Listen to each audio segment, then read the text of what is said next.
Olá, meus amigos e minhas amigas. Estamos aqui para mais um bate-papo, mais uma videoaula.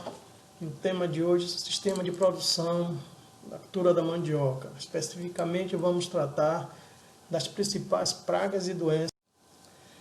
Para início de conversa, é importante que o agricultor e a agricultora entenda que em qualquer atividade, a prevenção sempre é mais importante. Então, prevenir pragas e doenças é muito mais importante do que depois ter que controlá-las, certo? O custo é alto e aí impacta nos ganhos do agricultor e da agricultura familiar. Então, a palavra de ordem é prevenção, prevenção. E como prevenir doenças e pragas na cultura da mandioca? O primeiro passo é adquirir sementes, as manivas, né, de qualidade, de áreas que vocês tenham conhecimento, que não há infestação de pragas, não há incidência de doenças. Então, manivas que venham de plantas sadias, livres de pragas e doenças. Outro ponto importante para que você possa prevenir doenças são os solos, né? Então, sempre procurar fazer a implantação da cultura em solos que têm uma estrutura física, uma estrutura química e biológica equilibrada, né? Um solo que não seja encharcado, um solo que seja propício para a cultura da mandioca, areno argiloso, e que tenha uma vida, uma composição também química, né? De minerais e nutrientes, macros e micronutrientes equilibrada, uma fertilidade da camada do horizonte A também equilibrada, e que tenha uma outra questão importante, fator importante, que é vida microbiana, vida biológica, né, que irá fazer também todo o processo de decomposição da matéria orgânica e transformá-la em nutriente para as plantas. E um outro fator importante é a utilização, na medida do possível, de policultivos, né, evitando proliferação de doenças e pragas. Então, às vezes, as pragas, na verdade, né, a diversidade de pragas que existe e doenças, elas já existem no ecossistema. Elas podem crescer em número, avançar, se multiplicar maior, a depender de como esse ecossistema está equilibrado. Um exemplo. Então, tem as pragas que têm uma predileção para a cultura da mandioca. Então, se você trabalha sempre em solos degradados, solos fracos, e com a monocultivo da mandioca, com certeza você terá problemas com ataque de pragas e ataque de doenças, principalmente doenças na raiz. Então, é importante que, conjuntamente com o cultivo da mandioca, você possa fazer outros cultivos, né, chamado policultivo, ou também, na medida do possível, uma rotação de cultura. Isso é muito importante. Você quebra o ciclo da praga ou daquele micro-organismo que causa doença, entendeu? Um fungo ou uma bactéria, ok? Existe uma questão que é estudada muito, principalmente na agroecologia, que é a teoria da trofobiose, né? Isso quer dizer que trofobiose vem do latim tropos, que significa alimento, bio, que significa vida, e ose, que significa ação, movimento, né? Significa desenvolvimento da vida pelo alimento. O que isso quer dizer? Isso quer dizer uma coisa muito simples para o agricultor e para a agricultora. Quando a planta tem uma alimentação equilibrada, certo? Então ela consegue resistir ao ataque de pragas e doenças. Nas figuras abaixo, tem alguns exemplos, né? Então, a planta, como nós temos o sangue correndo em nossas veias, a planta tem a seiva, né? A seiva bruta que ela retira do solo com a raiz, o xilema, e depois ela elabora a partir da fotossíntese e tal, transforma isso em energia, que é a seiva elaborada, chamada floema, que fica correndo entre os vasos e que faz com que a planta se desenvolva bem. Quando ela tem uma alimentação, uma nutrição desequilibrada, qualquer ataque de praga ou de doença vai causar um impacto muito grande. Nas figuras baixas vocês mostram. A gente dá um exemplo prático, vou dar um exemplo aqui para vocês. Uma parede, né? Se você faz uma parede com tijolos bem posicionados, com o cimento no traço correto e tal, essa parede depois de pronta você pode dar marretadas e com certeza você vai ter maior dificuldade de derrubar a parede. Mas quando você faz uma parede mal feita, tijolos não postos de maneira correta, em uma massa com traço ruim, qualquer pancada a parede vai desmoronar. Na planta acontece a mesma coisa. Quando ela existe um desequilíbrio nutricional, ela vai estar mais suscetível ao ataque de pragas e doenças. Isso acontece no ser humano, né? Se nós estamos bem nutridos, estamos bem, e aí não é só nutrição, é sol, é energia. Se nós estamos bem nutridos, uma gripe que acomete a pessoa, você tem uma febrezinha, um desconforto corporal, mas você resiste e passa tranquilamente. Mas se você está com a imunidade baixa, está com a nutrição desequilibrada, está muito parado, não faz exercício e tal, qualquer gripe que te acometer vai deixar você um pouco mais abatido e em alguns casos pode transformar numa doença mais grave e levar à morte. A planta é do mesmo jeito. Nas duas figuras ao lado, né, os dois caminhões, mostra uma alimentação equilibrada, né, entre proteínas, nitratos e açúcares. Nitratos são energias, açúcares também, né, que faz com que a planta se desenvolva, né? Então, uma coisa bem equilibrada. Vocês estão vendo o caminhão está em alta velocidade, mas a planta está equilibrada, ela não sofre o impacto, entendeu? Toda os nutrientes, né? A seiva transporta proteínas e aminoácidos, açúcares e nitratos para os pontos de crescimento da planta, então ela vai se desenvolver bem. Quando você tem um solo ruim, uma nutrição da planta desequilibrada, você vê na foto, né, os nutrientes todo embolado, misturados, mostrando uma questão de desequilíbrio. Isso acontece muito quando se utiliza muito adubação química, né? Então, às vezes você não é interessante fazer adubação química, é importante que você possa trabalhar com leguminosas, com cobertura do solo, com fertilizantes biológicos, com caudas, com estercos. Importante na medida do possível se tiver condição de trabalhar com isso. Mas quando tiver que trabalhar com o adubo químico, que pelo menos procure orientação técnica, veja a qualidade do seu solo, as características dele, veja o que a análise de solo diz em termos de nutrientes, primeiro para não gastar dinheiro e segundo para não colocar adubo em excesso. Isso causa um desequilíbrio. Plantas que são adubadas constantemente com adubos químicos, elas ficam mais sensíveis, susceptíveis a pragas, principalmente sugadoras. Então, elas, quando são acometidas, porque ela desenvolve muitos nitratos e muitos açúcares em detrimento da proteína, isso vai fazer com que a planta esteja desequilibrada, esteja mais frágil ao ataque de pragas e doenças, ok? Então, há maneira, sim, de se prevenir o ataque de pragas e doenças. E o primeiro passo, a teoria da antropobiose, que trabalha muito nos cultivos orgânicos, nos cultivos agroecológicos, ela mostra muito isso, né?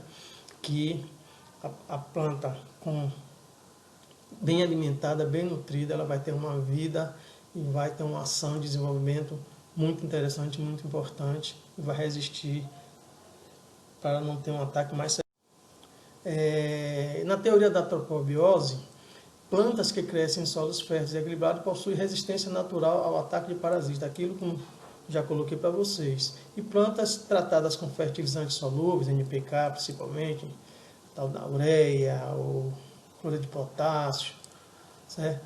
Ela apresenta um desequilíbrio que causa o aparecimento de pragas principalmente, né? Elas são mais digestíveis, né?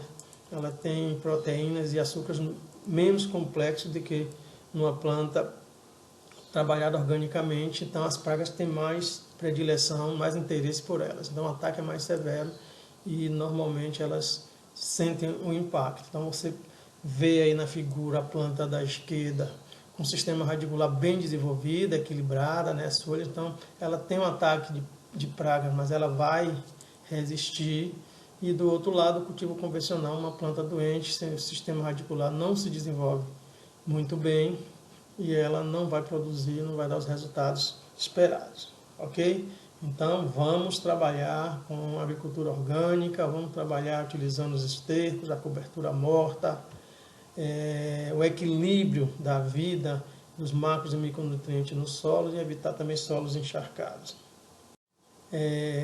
Um outro ponto também importante que a gente deve perceber, trabalhar e entender é que as plantas por si só, elas fazem uma coisa chamada ciclagem de nutrientes. É o que ciclagem de nutrientes? A planta, normalmente, ela retira seu alimento, né, do solo, através das raízes, né? Ela tira os nutrientes brutos, recebe ações complexas dentro do interior da planta, através da fotossíntese de outros mecanismos que a planta tem, e transforma esses nutrientes em energia que vai, em nutrientes, em açúcares, em nitratos, que vai fazer com que a planta se desenvolva normalmente, tranquilamente, produza flores e frutos. Como se dá a ciclagem de nutrientes? Se você pegar como exemplo a floresta amazônica, né, ela é chamada até de floresta ombrófila porque os solos são rasos na Amazônia e são inférteis. E temos aquela floresta toda ombrófilas porque elas se sustentam, como ela tem um sistema radicular não muito potente para o porte das árvores, elas sustentam uma na outra. Né? E como é que acontece o processo de alimentação das plantas nessas regiões de floresta? Né? Então, o que é que acontece? A planta retira o nutriente do solo, certo? Dentro dessa floresta tem uma diversidade de plantas e de animais, certo? Porque ela produz também frutos, flores, folhagens que alimentam animais, tanto decompositores como animais primários, que estão na cadeia primária, né? Então eles alimentam os animais, retirando esses nutrientes do solo. E como é que ela repõe esse nutriente para o solo? As folhas caem, os galhos mais velhos também caem e vão apodrecendo a partir da ação dos micróbios decompositores que estão ali. Animais que vivem ali morrem, suas ossadas também são decompostas e tudo isso vai se transformando em nutrientes de novo e o solo se recompõe a cada ciclo, Os animais que vivem naquela floresta também jogam seus excrementos, né, defecam, os frutos caem, germinam, mas também já deixam uma parte de composto orgânico, que são os frutos que vão se decompor também. Então, tudo isso vai fazendo um processo de retirada da planta e colocação de novo no solo, retirada da planta e colocação de novo no solo. O ser humano, o agricultor e a agricultura familiar, por não prestar muita atenção às vezes na natureza, não aprende essa coisa simples e básica. Então, o que é que o agricultor e a agricultura normalmente faz? E aí a desculpa é porque as áreas são pequenas, porque as áreas são isso, são aquilo. Dá para se trabalhar, mesmo em áreas pequenas, com um processo que a gente consiga deixar o solo sempre fértil, sempre equilibrado, sempre interessante para se utilizar. Um desses é trabalhar essa questão de ciclagem de nutrientes, é entender a natureza como é que ela faz. Então, sair do monocultivo, trabalhar a rotação de culturas, principalmente com leguminosas que repõem o nitrogênio ao solo, evitar ao máximo adubos químicos, trabalhar cobertura morta, trabalhar a questão de solos declivosos, ou evitar se o declive for muito alto, ou então fazer práticas de conservação desse solo, para que ele não se perca através da erosão laminal, nas sorocas. A cobertura morta é muito importante para que a incidência de ventos e de sol não destruam esse solo também, né? Não pulverizem esse solo e ele possa ter uma vida microbiana ali interessante, que tudo que cai ali, resto de culturas, animais mortos, vão se decompor e vão estar em nitrogênio, fósforo, potássio, magnésio, cálcio, esse solo. Então você vai ter um solo sempre bom, fértil e tal. Existe outras técnicas, um pousio, né, onde quando você deixa o solo 2, 3 anos sem utilização, mas para a nossa realidade no Vale do Jequitinhonha, no Baixo Sul, para o agricultor familiar que tem áreas denominada de minifúndio, isso se torna uma prática um pouco mais complexa, mas outras práticas como o consórcio da cultura de mandioca com leguminosas, isso é muito interessante, principalmente no início de formação e de cobertura do solo pela planta, ok? Bom, uma das principais doenças que acometem a cultura da mandioca é a bacteriose, né, causada por uma bactéria chamada de Xanthomonas axoponoides maniotes. É a principal doença, né, que causa perdas seríssimas na produtividade da cultura da mandioca e pode acometer todo o cultivo. Os sintomas são manchas angulares, aparência aquosa, né, murcha das folhas e pecíolos, morte descendente, né, da planta, uma gomazinha que fica nas hastes, né, das folhas, necrose e morte da planta, né. A utilização de variedades resistentes é a medida mais eficiente para o controle da bacteriose. Mas também contribui às práticas culturais como a utilização de manivas sadias e a adequação das épocas de plantio para que você possa evitar épocas onde ou quando o ataque dessa doença é mais intenso.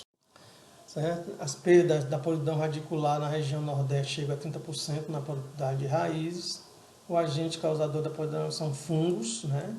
Fitóforo, ASP, fusário, né? Fusariose, todo mundo conhece, em outros cultivos também, mas acomete a cultura da mandioca, né, com severas perdas de produção.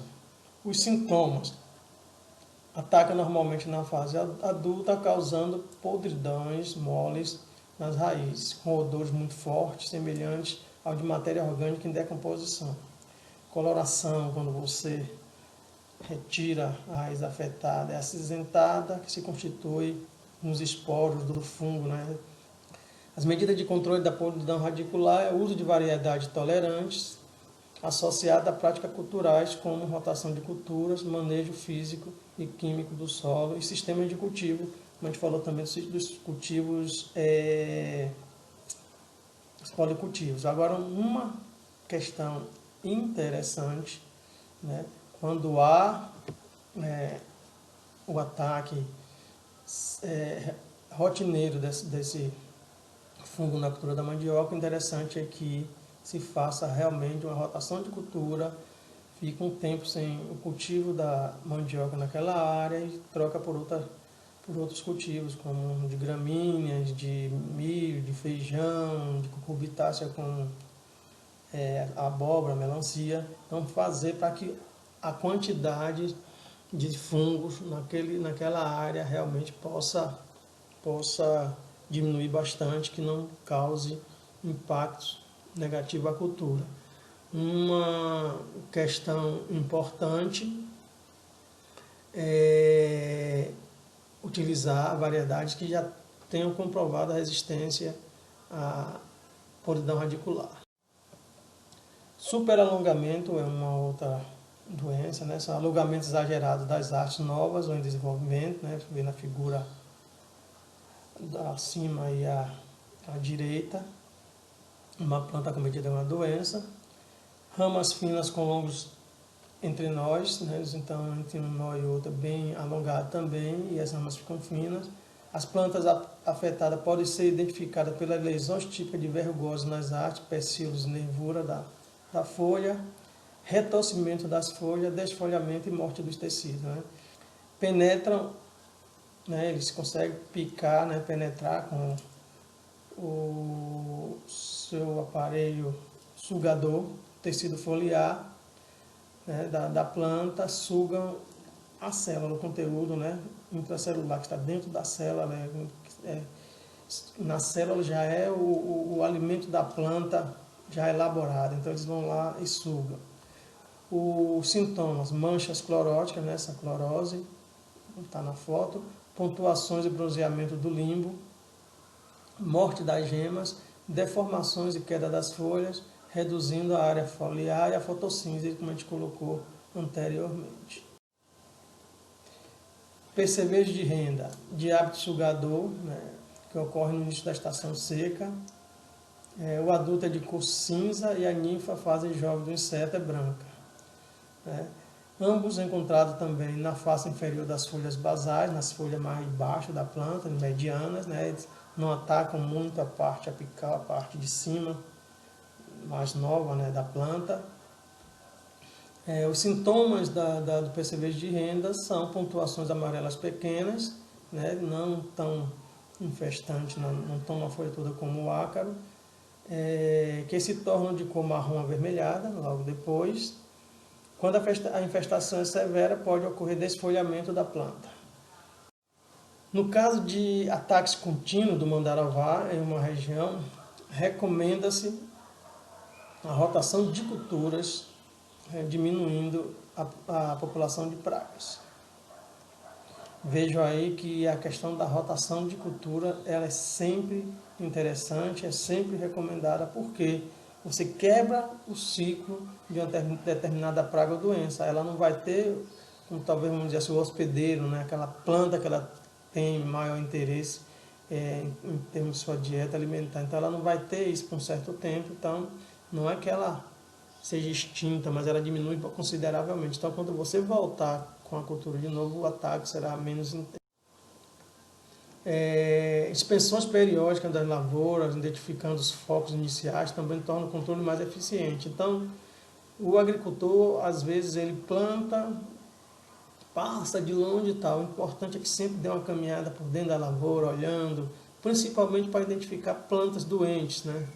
E pragas, porque se você consegue fazer o controle inicial, aí você pode erradicar a planta, você pode fazer uma catação manual, queimar e tal, queimar a planta doente, principalmente doenças como a fusariose. Se você não consegue detectar logo no início, lá que está lá no meio da planta, ela termina infestando a lavoura toda e o prejuízo é grande. Então, essa inspeção periódica, né, de caminhar dentro da lavoura, isso faz parte dos tratos culturais também, isso é muito importante, né, o olhar do dono. Em áreas pequenas, recomenda-se a catação manual, né, destruição das lagartas. E existe o inseticida biológico muito bem eficiente, utilizado, que é o Bacillus thuringiensis, né, demonstrado eficiência no controle do mandarová. Ele injeta um bacilo que destrói a lagarta, né, e elimina. Então ele tem surtido bons efeitos, bons resultados. A mosca branca, né, uma outra praga também que causa estragos não só na cultura da mandioca, mas também em outros cultivos e até em plantas nativas, né, que existe nas regiões. E isso também é um processo de desequilíbrio ambiental, né, onde essa mosca ela consegue se reproduzir, se desenvolver além do normal, além do que um ecossistema equilibrado não permite. Pode ser encontrada em muitas plantas cultivadas nativas, é uma praga de alimentação direta e ela consegue inserir um vírus, né, na cultura da mandioca. Causa dano significativo, né, não só aqui nas Américas e na Bahia, mas também na África, em menor incidência na Ásia. Então ela é uma praga como cosmopolita, né, ela atua em vários continentes. Os adultos geralmente são encontrados na face inferior das folhas, né, e da parte apical da planta. Então você vê quanto as outras duas pragas elas ficam na parte mediana e basal, já a mosca branca ela já fica já na área de cima da planta, na área apical, onde as folhas novas, tenras, começam a brotar. As ninfas, que é o inseto jovem, né, pode ser encontrada na face inferior das folhas mais velhas.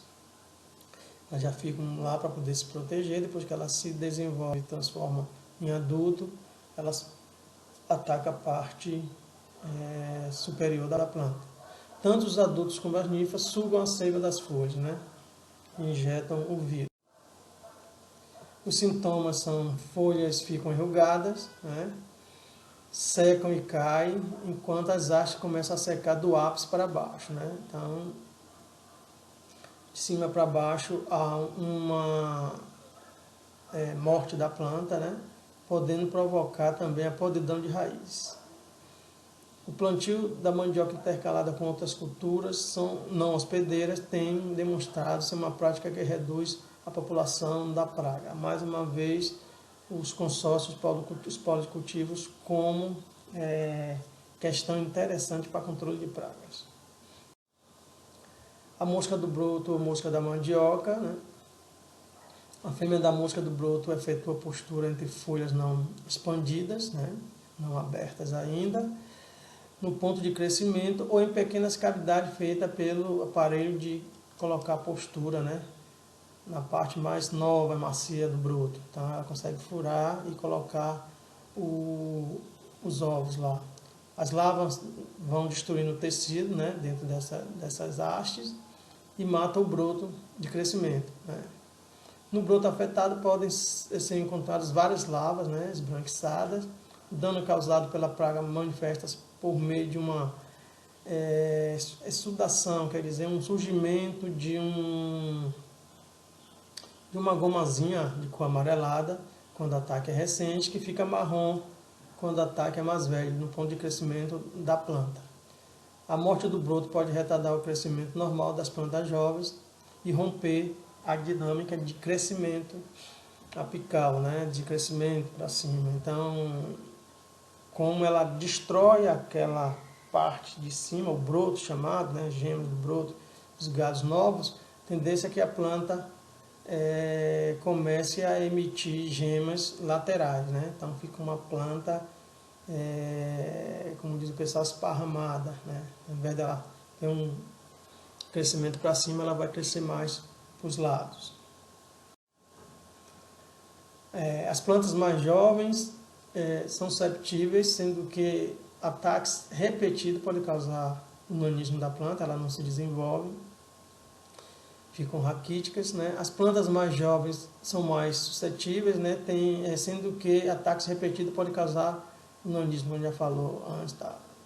Recomenda-se o uso de práticas culturais, como a destruição dos brotos atacados, plantio fora da época de ataque da doença, que sabe que tem na região o ataque é mais intenso, então evitar o plantio nesse momento, e plantio intercalado com culturas para reduzir a incidência. Na foto abaixo você percebe aí aquela gomazinha que é resultado da penetração, da colocação dos ovos da larva dentro do broto, né? E isso causa o apodrecimento. Depois de esse material ele passa a ficar com a cor marrom rosada. A broca das ártias também é uma importante praga, né? As larvas são encontradas no interior, né, dos galhos, sendo o ataque detectado pela presença de excremento e serragem, né? Então você percebe quando tem a broca, no lugar que está lá vai ter ou excrementozinho das larvas ou vai ter um pozinho como se fosse uma serragemzinha saindo. Durante o período seco, as plantas atacadas podem perder suas folhas e secar, reduzindo assim a qualidade do material para plantio. Quando a infestação é severa, as plantas podem morrer. Então, mais uma vez, aquela caminhada na propriedade, passando a mão nas plantas, olhando se o desenvolvimento está correto e se há algum ataque de praga para que se possa controlar. Formigas, né? Problema recorrente, que também é uma questão de desequilíbrio, né? Normalmente a saúva e outros tipos de formiga, ela tem dentro de um ecossistema equilibrado o material que ela utiliza a produção de fungo dentro dos formigueiros e alimentar as larvas e as ninfas das formigas. Quando ela não encontra, ela vai para outro tipo de planta, pode ser limão, laranja, pode ser a cultura da mandioca. Elas vão fazer esse corte, né? Semicircular da folha, podendo também atingir as gemas quando os ataques são severos. O ataque ocorre geralmente durante os primeiros meses de crescimento da cultura, né? E seus efeitos provocam perda de até 22% sobre o rendimento da cultura da mandioca. Muito obrigado pela atenção de vocês, e espero vocês no outro momento, mais uma videoaula, para que a gente possa conversar e adquirir mais conhecimento. Grato pela atenção. Um abraço. A TER à Distância é uma adaptação das atividades de assistência técnica e extensão rural do Bahia Produtiva, projeto do Governo do Estado da Bahia, por meio da Secretaria de Desenvolvimento Rural do Estado da Bahia, executado pela CAR, Companhia de Desenvolvimento e Ação Regional, com recursos provenientes de acordo de empréstimo com o Banco Mundial.